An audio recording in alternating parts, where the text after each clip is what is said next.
Red Pill nada mais é do que o sintoma contemporâneo da masculinidade frente ao velho horror ao feminino.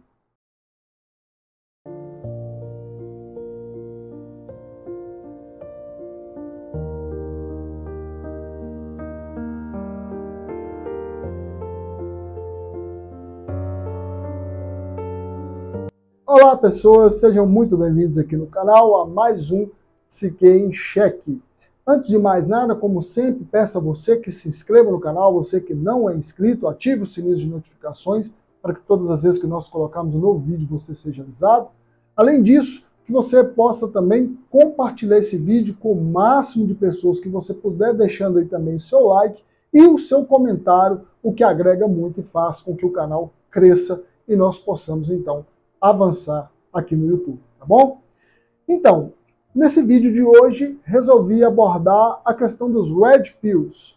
E a tese central que eu estou partindo dela aqui é de que os Red Pills, né, esse grupo de homens que se organizam muitas vezes para tentar sustentar uma masculinidade a partir de algumas características de superioridade de gênero, sobre competição e outros vieses, é um tipo de organização que tem tido na sociedade contemporânea que funciona como um sintoma, ou seja, como uma resposta, uma forma de dizer do sentimento masculino, daqueles que se identificam com esse tipo de masculinidade, ao horror que se tem ao feminino, algo que não é novo, mas talvez as formas sintomáticas de manifestação cada vez vão se adequando, vamos assim dizer, vão se atualizando de acordo com o que a cultura vem trazendo e vem produzindo. Nesse sentido, para abordar a questão, eu vou dividir o vídeo em 3 momentos. O primeiro momento, nós vamos pensar a masculinidade a partir de Sigmund Freud, como Freud pensou, então, a masculinidade. No segundo momento, nós vamos chamar Lacan para a nossa conversa e pensar a masculinidade em Jacques Lacan. No terceiro momento, então nós abordaremos a questão dos Red Pills e pensando, articulando isso com o que nós versamos sobre a masculinidade, tanto em Freud quanto em Lacan. Ok? Vamos lá. Para Freud, a masculinidade vai estar diretamente ligada ao complexo de Édipo. Tanto a masculinidade quanto a feminilidade também. A questão é de como a criança, que geralmente esse complexo de Édipo, que seria, vamos assim dizer, um complexo que vai descrever, vai narrar a forma psíquica de funcionamento das ambivalências e dos sentimentos amorosos da criança com relação às suas figuras, materna e paterna. E quando eu digo figura, não necessariamente são o pai e a mãe biológica, seja aquelas pessoas que ocupam essa posição na vida da criança. O complexo de Édipo vai acontecer no desenvolvimento psicossexual da criança, que na interpretação de Freud acontece entre os 3 aos 5 anos aproximadamente, onde vão se desencadeando e vão aparecendo o desenvolvimento em fases. Assim, a primeira fase é a fase oral, a segunda a fase anal, a terceira fase é a chamada fase fálica, onde então vai entrar um período de latência, onde vai chegar até a fase genital, que então é onde vai acontecer a dissolução do complexo de Édipo. Ou seja, é o momento em que o menino ou a menina, ou a criança, vai então identificar o seu objeto de desejo e com também aquele objeto a qual ele se identifica por ele. Nesse sentido, as identificações que a criança vai tendo, identificação é aquilo que na acepção freudiana é aquilo que vai se formando o eu da pessoa, com o que a pessoa se identifica, cristalizando, vamos assim dizer, a sua subjetividade e vai se formando então com aquilo que a pessoa consegue se identificar do ponto de vista subjetivo. Ou a criança que se identifica com a figura masculina no seu campo de relação, ele tende, muitas vezes, a então funcionar como a cultura entende o que é ser masculino.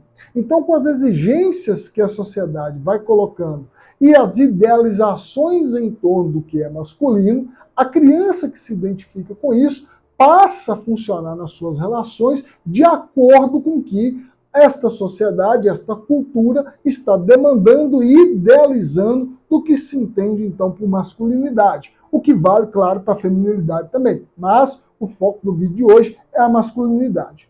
Então, a criança, quando vai passando pelas fases, como eu já disse, psicossexuais, ela vai criando identificações por uma das figuras materna e paterna e vai, muitas vezes, tendo por desejo a outra. Você percebe que aqui Freud e a psicanálise como um todo vai negar a ideia de uma busca a partir da biologia pelo sexo ou pelo gênero que se vai identificar.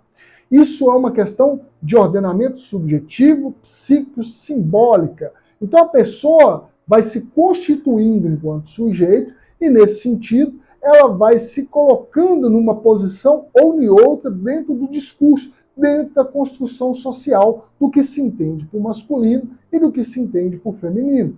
E quando eu coloco que ela vai se identificando com o que se entende, né, dentro da sociedade, o que se tem de masculino ou feminino, é importante dizer, porque alguém pode se perguntar nesse momento, mas e a pessoa que não tem uma das figuras, só tem uma figura, né? As mães solo, os pais solo, ou as crianças que crescem em orfanato, a criança que cresce com um tio, uma tia, um familiar, enfim. A questão, por isso que não é literal o pai e a mãe biológico, mas é quem ocupa uma função. Nesse sentido, é importante que haja uma triangulação, tendo a pessoa ou não. Eu vou dar um exemplo de um recurso que aparece no campo simbólico, que é utilizado muito comumente, sem a presença literal de uma dessas figuras. Quando você, muitas vezes, está com criança e você quer que ela faça algo para que ela venha, vamos dizer assim, aderir ao que você está pedindo para ela. Algumas pessoas falam assim, o seu pai, eu vou contar para o seu pai isso que você está fazendo. Eu vou contar para a sua mãe isso que você está fazendo. O seu pai se orgulha muito, vai se orgulhar muito de você. O seu pai vai ficar com muita raiva disso que você está fazendo. E pode ser a mãe, enfim, ou qualquer que seja a pessoa, como eu disse, que ocupa a função que funciona assim na vida da criança. Percebe-se que tem uma pessoa utilizando um campo simbólico, um significante, pai, mãe, pode ser avó, o vô, enfim, qualquer pessoa que ocupe isso no campo simbólico, que venha fazer essa triangulação com a criança. É a pessoa que está dizendo, evocando o significante pai ou mãe para o meio dos dois. Tem a criança, o significante pai e mãe, e a pessoa que está dizendo. Percebe? Então tem a triangulação. É obrigatório que haja a triangulação dentro do complexo de Édipo, tendo ou não as duas pessoas que vão ser ali objeto, né, desse sentimento ambivalente de amor e de sentimentos hostis por parte da criança. Como eu disse, pode ser apenas no campo simbólico e não necessariamente no campo material, sendo literal a questão biológica, né, do pai e da mãe. Dentro dessa acepção de complexo de Édipo, vai acontecer o temor da castração por parte do menino. Isso, lembrando, nós estamos em Freud. Então o menino teme a castração, por quê? Porque ele tem por objeto de desejo, comumente, na sua forma positiva, a mãe, né? E na sua forma negativa, ele tem por objeto de desejo o pai. Então lembremos, o Édipo tem sua forma positiva e sua forma negativa. A forma positiva é quando a criança tem por objeto de desejo a pessoa do gênero oposto ao dela. Na sua forma negativa é quando ela tem por objeto de desejo a pessoa do mesmo gênero que ela. Então, o menino teme ser castrado, isso na avaliação de Freud. Lembremos, isso não é literal, é no campo simbólico, é no campo da linguagem, no campo da palavra. Então, a criança teme perder o seu órgão genital, então, complexo de castração. No caso da menina, a menina se indigna porque foi privada de ter o órgão genital que é protuberante no caso dos meninos. E aí ela então rivaliza ou indigna-se com a mãe devido à privação a qual ela foi submetida de ter, né, na interpretação da criancinha por parte dessa mãe, que não deixou que ela tivesse o objeto como o menino tem. E aqui eu não quero entrar na polêmica e nas polemidades que existem hoje em torno dessa interpretação freudiana, eu estou apenas descrevendo a interpretação freudiana sobre o que ele chamou em sua obra de complexo de Édipo. Então, a masculinidade vai partir dessa identificação dessa criança, nesse processo edípico, desses complexos desejosos e conflitantes no campo psíquico que a criança tem, com quem ele se identifica e com quem ele, então, vai buscar como objeto desse desejo. Então, todas as idealizações que se tem de masculino, a criança vai se identificar com ela. Por isso, há a crítica da ideia patriarcal em torno da questão falocêntrica do falo, a qual nós vamos melhor abordar quando falarmos de Lacan, de que os meninos vão se tornando, então, machistas em torno da ideia patriarcal. Porque foi esse o ideal masculino que sempre se teve dentro da sociedade. E ao serem construídos em torno desse ideal, passam então a funcionar dentro do campo do que se entende como masculinidade. Então a questão da virilidade, de que homem não chora, essas coisas que sempre foram construídas no senso comum e na sociedade vão sendo transmitidas e inseridas para dentro da criança. E quando eu digo para dentro da criança, é no sentido de internalização mesmo desses ideais. E essa internalização do que se entende de masculinidade ou de questões morais e éticas relativas à sociedade é o que Freud vai chamar, dentro das instâncias psíquicas, de supereu. E assim Freud vai dizer o quê?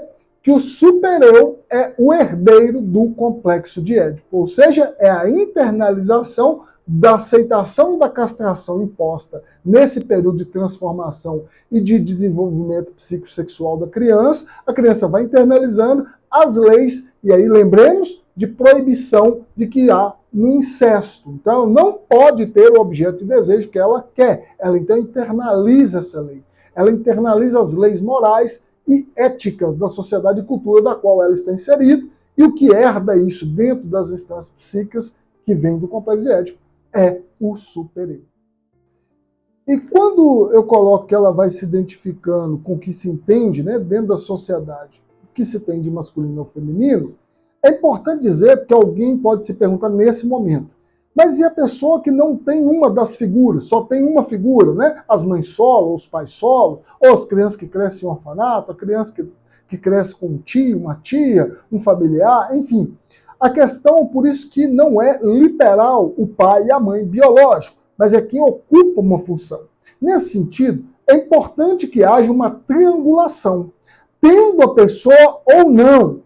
Eu vou dar um exemplo de um recurso que aparece no campo simbólico, que é utilizado muito comumente, sem a presença literal de uma dessas figuras. Quando você, muitas vezes, está com a criança e você quer que ela faça algo para que ela venha, vamos dizer assim, aderir ao que você está pedindo para ela. Algumas pessoas falam assim, o seu pai, eu vou contar para o seu pai isso que você está fazendo.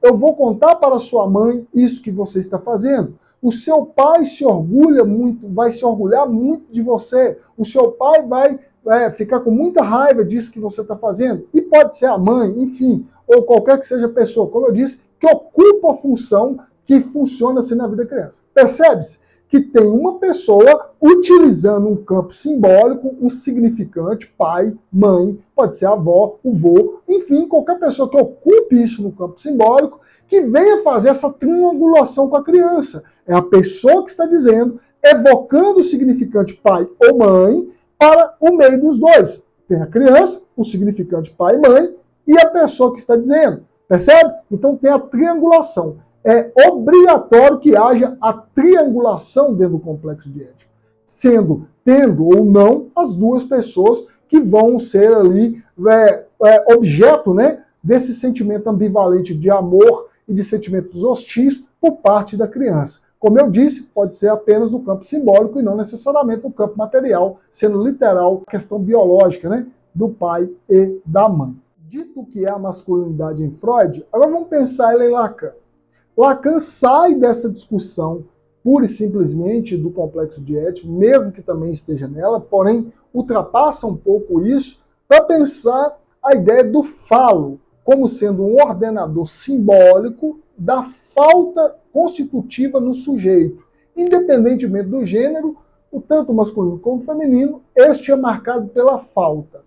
E qual é o significante que representa isso? É o falo. Então, o falo no campo simbólico, ou seja, no campo da linguagem, por isso não confundamos o falo com o órgão genital masculino. Falo, esse significante no campo simbólico que faz com que a pessoa se posicione frente à sua castração, ao ordenamento simbólico introduzido, então, pela lei, que veio, né? Em Lacan se dá o nome de nomes do pai, esse ordenamento da lei simbólica, né? Que vem desencadear, então, todo o ordenamento simbólico, tudo aquilo que se estrutura no campo da linguagem vem a partir dos nomes do pai, vem desta lei a partir de como cada um lida com essa castração ou com esta falta constitutiva. Então, o falo é o que vai fazer com que cada pessoa, do ponto de vista psíquico, se localize em um dos lados da tábua da sexuação, no caso masculino, ou do lado feminino, demonstrada por Lacan no seminário, mais ainda, no seminário 20. Quando nós pensamos assim, esse ordenamento simbólico, essa posição simbólica que o falo ocupa na vida de uma pessoa, e especialmente agora se tratando estritamente do campo masculino, o sujeito tem que buscar lidar com esta falta constitutiva.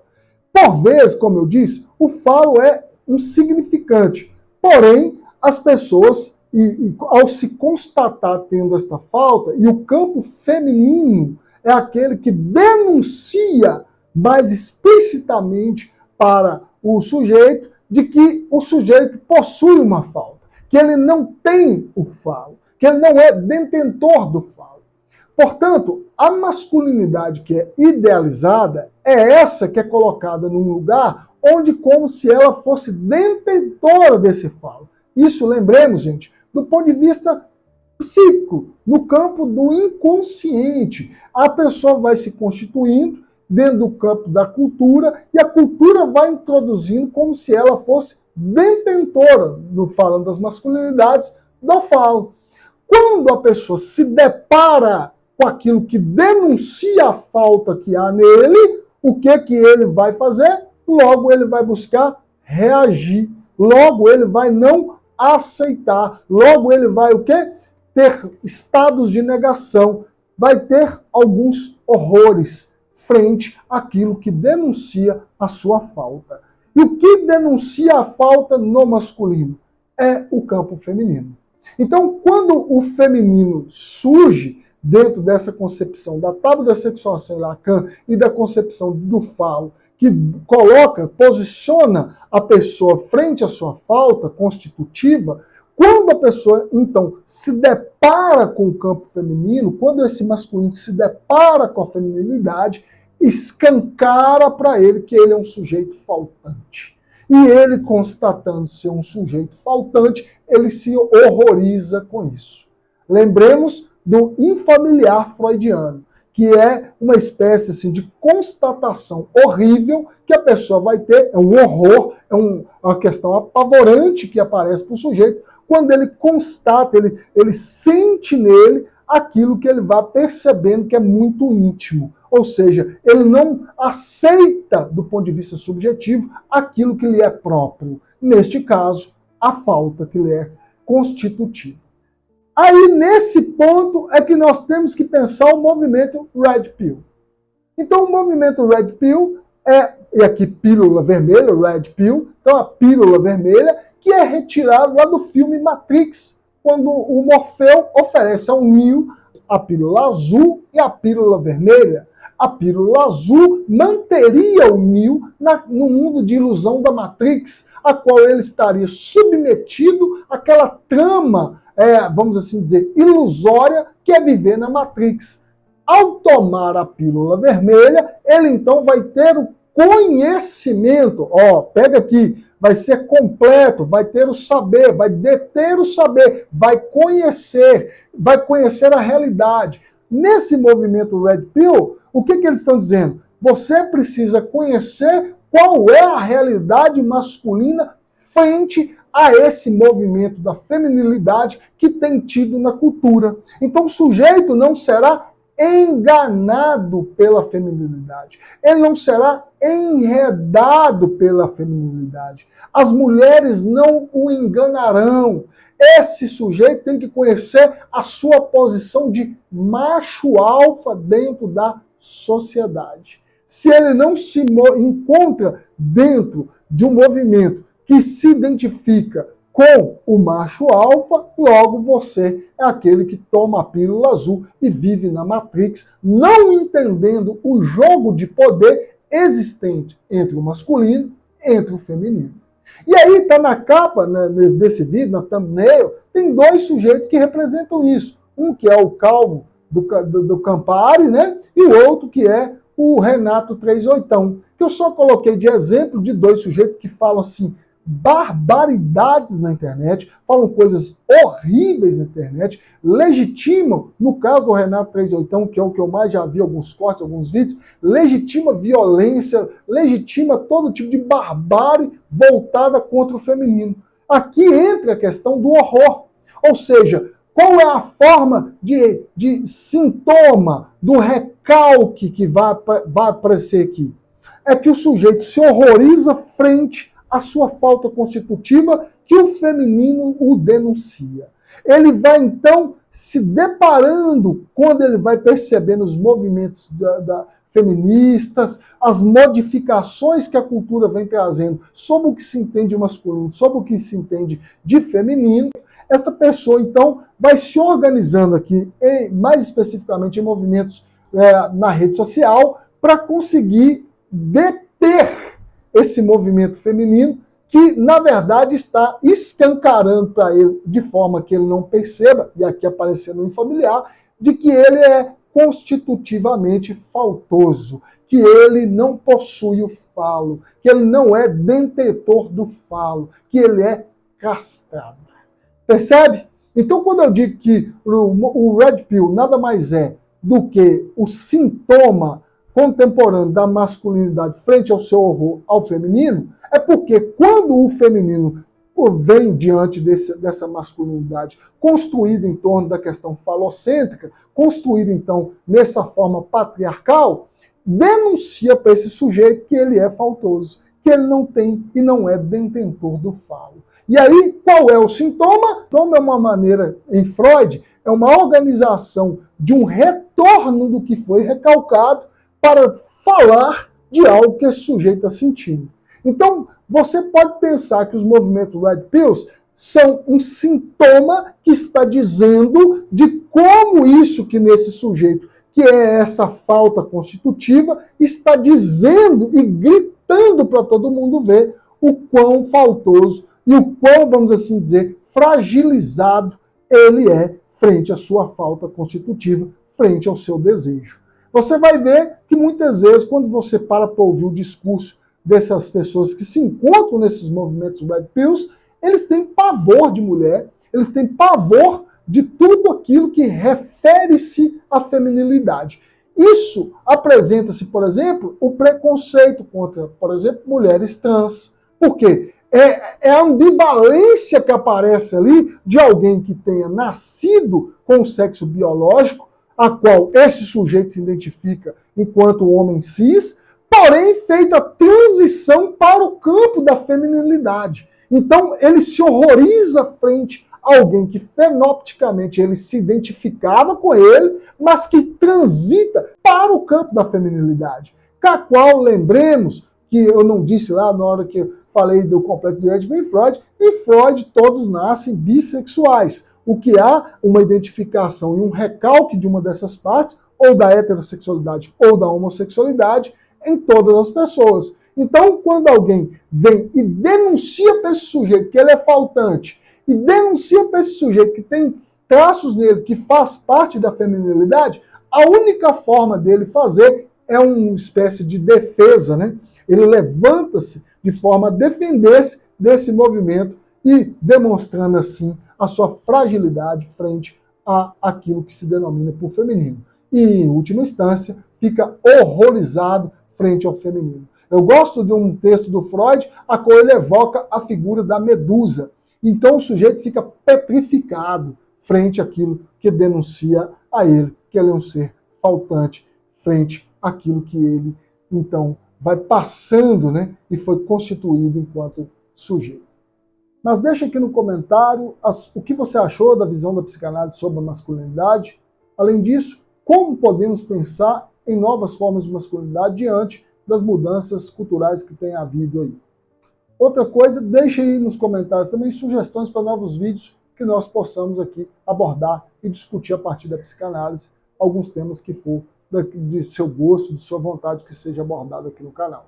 Tá bom? Um abraço, muito obrigado por quem ficou até aqui e até o nosso próximo vídeo aqui no canal e até o nosso próximo Psique em Cheque. Valeu!